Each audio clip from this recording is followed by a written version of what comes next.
and wakes the mother of two sons. She finds one where the river runs. One asks the mother of the lad, why stands here one where two once had? The boy replied to mother true, the grey did take one child from you.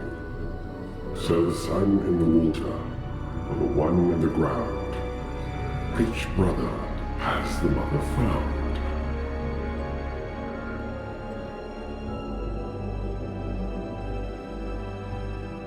I'd say without a doubt the most challenging aspects of the development and pre-production phases have been grappling with the question of how to bring life to the most complex character in the entire story, which is the Mesmer.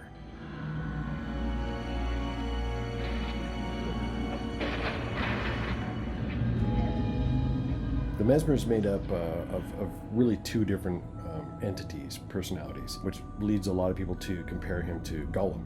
But the difference between Gollum and the Mesmer is that in the character Gollum, he has two personalities that compete, and there is no such competition in the Mesmer's world.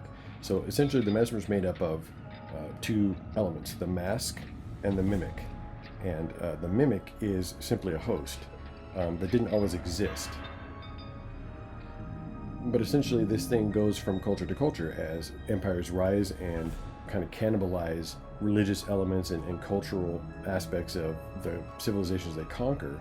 This mask proves too alluring to some of the leaders of these cultures. So it ends up really in the hands of empires like Babylon and Egypt. Greece ends up with it. So because the mask has been commandeered really by virtually every culture, it gets added to. But at one point, it falls into the hands of a Zoroastrian nobleman. He does something that hasn't been tried yet, in that he puts the mask on, which has all kinds of crazy consequences. So we come to meet the Mesmer in our story, and his mimic is a gentleman by the name of Captain James Town, who was driven mad when he found a map leading to a relic of inestimable value, which was all it took for him. He actually murdered people to acquire this mask. He finally comes across it, and then becomes essentially the new host for the Mesmer for the next 500 years.